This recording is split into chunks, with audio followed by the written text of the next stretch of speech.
chance maybe of a counter-attack here as Johnny Kenny takes it on, and he's got the speed and he's got support as well. Jack Byrne inside him if need be. Johnny Kenny goes it alone. Oh, the shot just wide of the post. Great effort, Johnny Kenny. And that is exactly why he was brought. This is the Extratime.com League of Ireland Voice Notes podcast, and there's 2 false pieces of information already in this podcast. There's not much League of Ireland talk, and there's no voice notes. We're talking about Shamrock Rovers in Europe, a really good scoreless draw away in Iceland. You heard one of the best chances there as described by Con Murphy on LOI TV. Johnny Kenny nearly had a better one a few minutes later, but a scoreless draw away, considering they lost a man with about 10 minutes to go, is not a bad result for the Hoops. Barry Murphy, formerly of Shamrock Rovers, St. Pat's and Bows, was on co-commentary with Con for LOI TV. Barry, how are you? Yeah, not too bad. Glad to hear it. Well, before we deep dive into the game with you, let's hear from Shamrock Rovers defender Sean Hoare, who spoke to the Shamrock Rovers social media channels after the game. Yeah, it was brilliant. Obviously, we didn't have many chances, although at the end we had 2 kind of clear-cut ones, could have nicked it. But yeah, a lot of defending. When you come away in Europe, you're going to be doing that. A lot of last ditch stuff, and I think tactically we were set up well, and we dealt with it well on the pitch ourselves. And yeah, obviously, brilliant result away. You touch on it there, really disciplined, and towards the end, obviously defending with 1 man less, we really had to put our bodies on the line, you especially. Yeah, look, it's what happens, I suppose, when it's a step up from what you're used to, and we wouldn't really be used to, I suppose, in you know, week in, week out, doing that type of performance. But now when you have it in the locker and you know, getting back to basics like that is it's reassuring, and it kind of brings the group closer. Shamrock Rovers defender Sean Hoare speaking to the Shamrock Rovers social media channels following their scoreless draw away in Iceland in the Champions League. The second leg, of course, next week in Tallaght. Barry Murphy, you were on co-commentary of the game on LOI TV with Con Murphy. From everything I've heard, Shamrock Rovers put in a decent performance and got a deserved positive result. Is that a fair and accurate statement?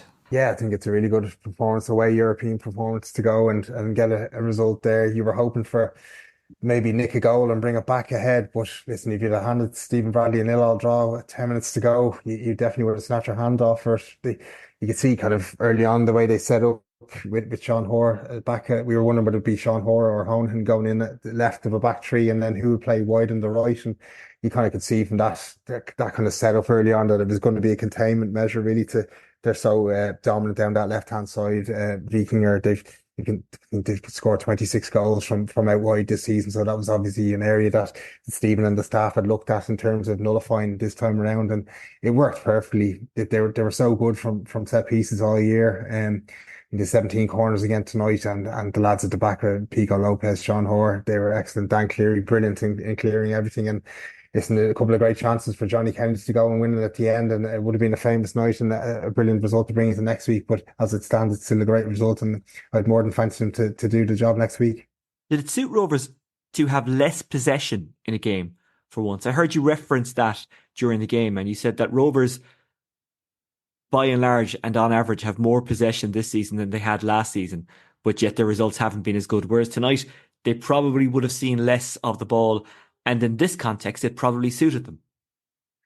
Yeah, it's something Stephen referenced before about the XG in games and how it's been high as well. But when you marry that with the high possession, they've a better possession this year than they had last year, but they were making more chances, more clear-cut chances last year. So there's a fine balance between the two, and getting the ball forward a lot quicker and being more penetrative than kind of labouring around the back with passes and possession stats. And it worked in their favour tonight. Obviously, they had to soak up way more pressure than they would have hoped to do and defend really well. But when you look at what it did to Vikinger at the end, the 2 centre halves looks like they were carrying fridges on their back at the end. When Johnny Kenny broke through the middle, it was a gaping hole through the middle, you know. And the 2 lads couldn't get back after him, and really he should do better and win the tie there. But the game plan worked really well for Stephen tonight.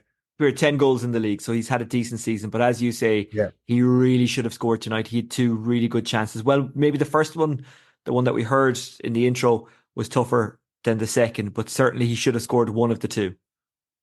Yeah, he probably does everything right, and it's the only thing you can really be critical of if Johnny is his chances per goal ratio. He probably needs kind of 3 or 4 chances to get that goal at the moment, but he is starting to score goals, and he just needs to bring that goal ratio closer to the actual goals scored, and then he'll turn into a really top striker because he is getting there. And he is making chances. He's holding up a little bit better. He obviously just a chance at the end. He probably does everything right, lifts it over the goalkeeper when he comes out and spreads himself, but he just doesn't have that little bit of finesse just to get it under the bar and claim a famous victory for Rovers. What do you do with a striker like that who's very good and he's excellent, and people maybe forget how young he is and how much better he can get as a keeper? In training, do you get him in those one-on-one situations constantly to try and improve his finishing? Just like, how do you actually work on it from the goalkeeper's point of view? Because obviously as a keeper, you're training yourself, but you're trying to make your own strikers better. So what do you do in that situation?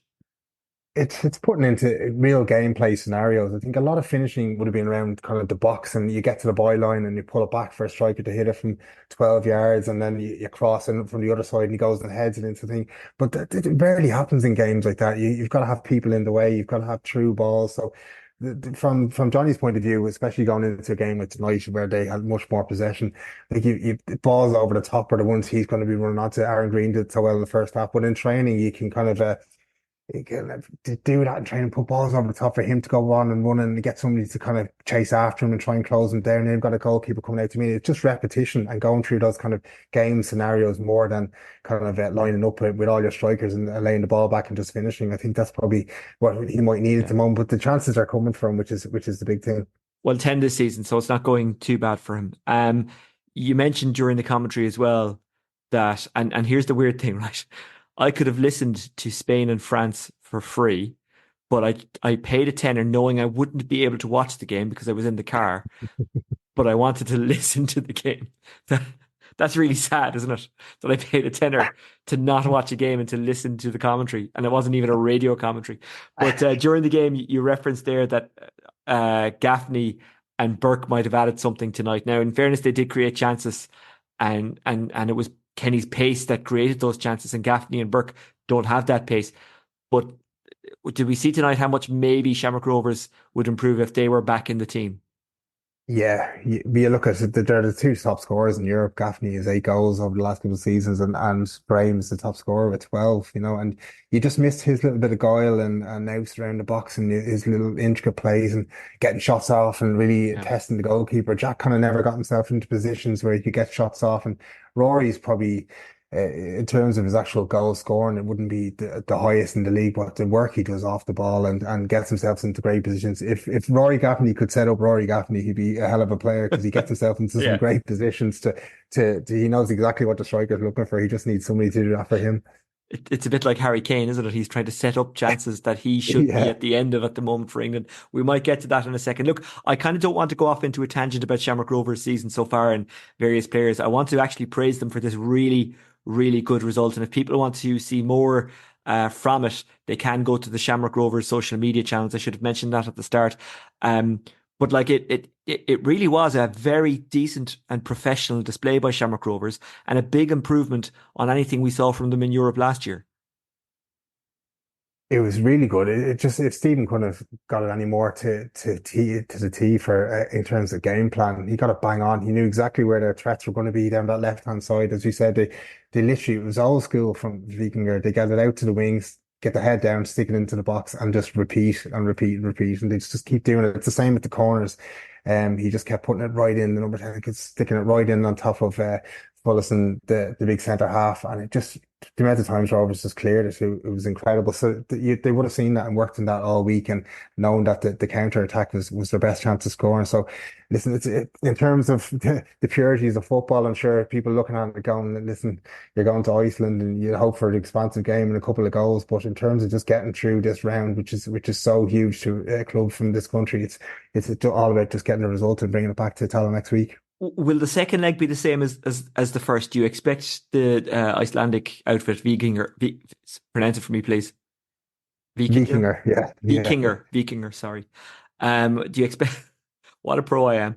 Do you expect them to have the same approach? Do you expect them to have more possession, or do you think there'll be more of an emphasis on Shamrock Rovers to do that next weekend? And how does that change things? And can they do that?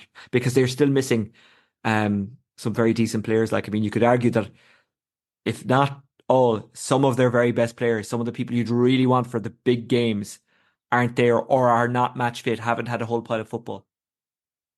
No, I think it'll be different.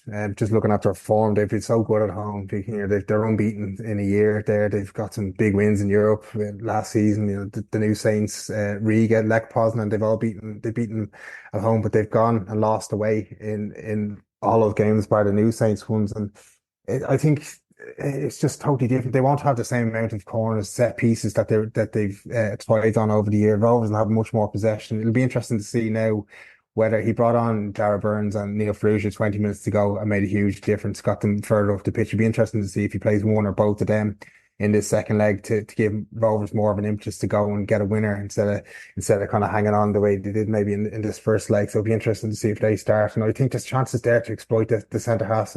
Ferrugia is so strong and speedy down that wing that they can occupy the fullbacks and instead of them going the other way and create chances. And Dara Burns will get into those little pockets and get shots off. And I think there might be a chance of Graham Burke being back involved as well, hopefully. It was a sending off tonight. What did you make of it? 2 yellow cards. I thought it was ridiculous. I think the yellow card for the first one, maybe he's gone in, he's won the ball, maybe left a bit on the player, and you can see, arguably it's a yellow card, but you're going to get them in Europe. But the second one is absolutely ridiculous. He's 2 minutes earlier, Neil Ferrugia is adjudged to have fouled for a similar type of tackle and gives away a free kick, and then Nugent's breaking and he feels an arm on the shoulder and a pull back. And listen, it's not the most obvious of free kicks, but if you're given that one, you've got to give the other. And then if not, just play on. There's no need to go back and book him. It's not a dive, it's somewhere in between. And it's just ridiculous. It doesn't warrant a second yellow. Finally, on this game, how important is it that Rovers don't have to play at the weekend? In fairness to the league, they made it so that there'd be less games for teams involved in Europe around this time. It's massive. Just the traveling alone. It's only 2 hours, but plane getting over there. But it's everything that's involved. It's trekking over. It's the hotels. It's not being in your surroundings. It's going playing a really hard match for 90 minutes to go and then have to focus on a league game as well is really tough. But obviously, it's great to go into next week now and all eyes on that, and you can really go at it full tilt. Derry and Shelbourne are in action this week. St. Pat's skip on to next week. For the players, you'd often see and hear people say that players lift their performance and teams lift their performance, and why can't they do that every week? But I mean, there's a financial incentive there for the clubs, but also the players, because I imagine European bonuses are tied into their contracts.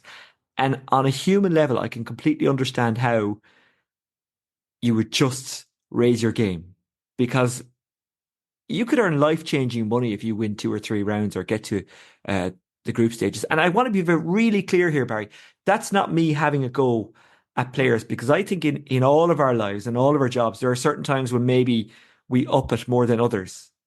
If we've got a big project on or we want to get that new client or whatever, and that's just human nature, because it means an awful lot to us, both, I suppose, in a pride of work thing, but also a financial thing. Is that the case with players? Am I being fair with those comments saying that, maybe there's an extra couple of percentage drained out of yourself because of what's at stake, both in a pride sense, but also in a financial sense, and what it can mean for a player? Yeah, it's a bit of everything.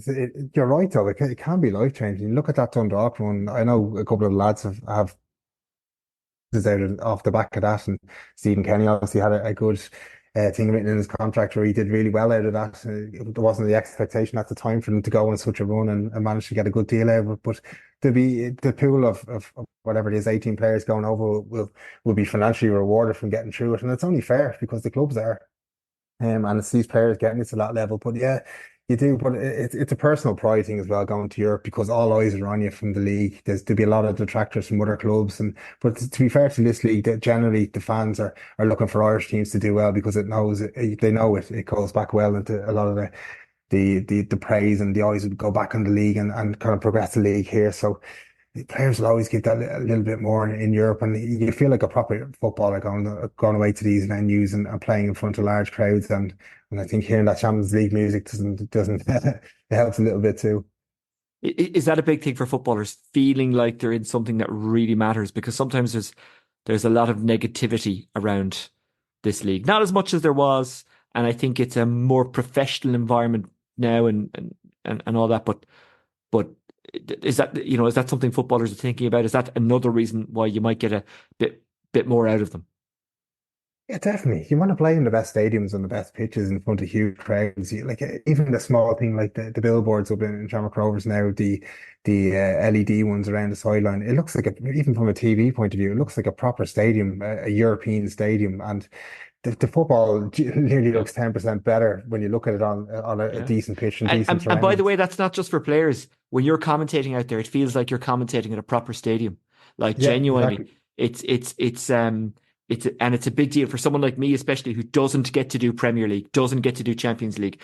And while I've done stuff off TV, Champions League and Europa League, obviously that's just not the same.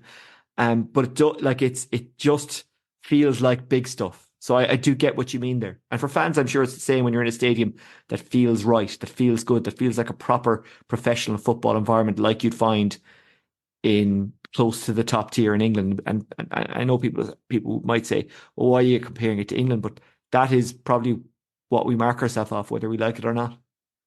Yeah, 100%. You want to be playing in these best stadiums, and the same for the fans. You want to go and you want to have options at half time, food wise. You want to see a good product on the pitch. You want to be safe. You want to have toilets, like in these European Oh, trips. Mr. Laddie Da, you want toilets, do you? Yeah, I don't ask for much, do I? Yeah, but I like suppose you even want then, like, soap and water in there as well, do you? ah, no, we go old school. Let's say, yeah, Just to but clarify, Barry does not mean that. He wants soap and water. yeah, no, Hashtag but wash your hands. that's the thing, though. It's these little things Yeah. that little improvements. Where you look at the Icelandic Stadium tonight, like, and you see the training ground in the background, and it's an indoor, heated ground and outdoor geothermal pitches and all. It's just small little things like this that have to be implemented in this country as well, just to bring the median standard up. Like, And of course, we have two more teams in Europe this week, Barry, against Gibraltar's competition, Shelbourne and Derry. It would be a massive shock and indeed a failure, I would suggest, if the two of them don't get through this round at the very least, considering who they're playing. yeah, listen, you fancy them both to get through, but I don't know. We fall into this trap before as a country, and underestimating teams like this again. They'll have designs on thinking, well, we've drawn an Irish team. That's probably not the worst draw we could have got either from their point of view as well. But listen, you fancy Shells, the run they've been on, to go and get a result there and at least get through another round, and Derry the same. And listen, Pats have a tough enough tie as well. But listen, you fancy the Irish sides to do well with the ties they've got. What about yourself? What was your own experience in Europe and how did you find it? Loved it. Bar the TNS game, obviously in Yeah, yeah. Wales. It's brilliant. Listen, you're going and you're playing in a different place. I played over in IBV with Pats, and you're playing in West Manager, an island off Iceland. You never get to see places like that as well. And you're playing against totally different styles of play, and going and playing in Bosnia and places like that in the heat and a hostile crowd, and then like they're outside your hotel and things, and we went over, got a really good result against Strocky Bridge, bought them home and beat them at home as well. It's brilliant. You got through 3 rounds and you end up playing Hanover in Germany. Like it's incredible to go, and you look back in your career, and they're the moments you look back, and obviously you look back on the things you win, but those little moments and things that pop up on your phone from 10 years ago, 5 years ago, they're the huge moments in your career that you look back on with fondness. Just before I let you go, England, as we speak, playing tomorrow night in the Euros. Jordan Pickford and his penalty exploits. What do you make of them as a fellow goalkeeper?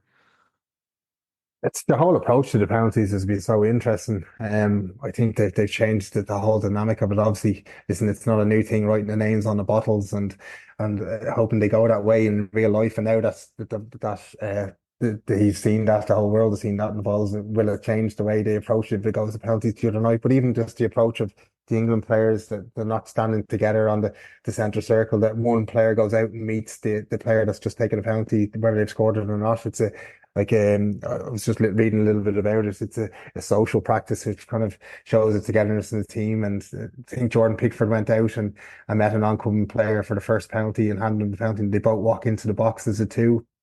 There's like an intimidation factor of a 2v1 there. It's all these kind of little things to try and gain percentages in, but it's for England, it's worked. They've turned that around, and their penalties were phenomenal the other night. And you always fancy Jordan, as much as Yeah. cocky as he is, and sometimes annoying in his kind of exploits on the pitch. He makes saves, and you always fancy him to get one or two. So I think if it does go that way again tomorrow night, it bodes well for them. Did you appear to be as big a dose as he is on the pitch. Now, he by the way, he's probably a really good fella, but on the pitch, he comes across as like a pantomime villain, and is always berating his defenders and then shouting and screaming after he just, does his job. No, I don't like that. I don't like that LA sort of thing where you make a I don't think save he and you does that correct as it much at anymore, to be fair to him. Sorry to cut across you. No, he's more of a kind of just does that wave the hand thing and it's like, come on, but it's annoying when that sort of happens because it's like, oh, it's all me kind of thing. But Yeah. no, listen, I'm sure I've had arguments with my own players and other players, and I'm sure lads wouldn't have got on with me at certain times. You're a different animal when you're on the pitch, but every player's like that. Anyone that wants to win has got that little bit of spite and bite in their personality on the pitch, but it's totally different off, and I'm sure they love him for it. Come here, name names. Tell us about a row on the pitch. Name any of my centre halves over the years. Yeah, you could name any of them. Barry Murphy, thank you very much for joining us on the Extratime.com League of Ireland Voice Notes podcast. Well done to Shamrock Rovers, who got a good result away in Iceland last night. The very best of luck to Shelbourne and Derry, who play this week. Barry, I assume you're of the will support any Irish team in Europe. You don't care if it's a club that you didn't play for. No, I want to see them all do well, Yeah, and me I too, think they will. I think that the chances are good for a couple of teams to get through and just bring that coefficient and that money into the league, and that can only be a good thing. Oh, coefficient. That's like dirty talk, isn't it? The dirty word. Oh, isn't man, it? it gets me going. It gets me going. Barry Murphy, thanks for joining us on the Extratime.com League of Ireland Voice Notes podcast. Yeah, cheers. Thanks, Oisin. That's it from us. The very best of luck to Derry and Shelbourne, who play later in the week. Don't forget to like and subscribe and check out extratime.com for everything that's going on in Irish football and, of course, Euro 2024. Until next time, take care. Bye-bye.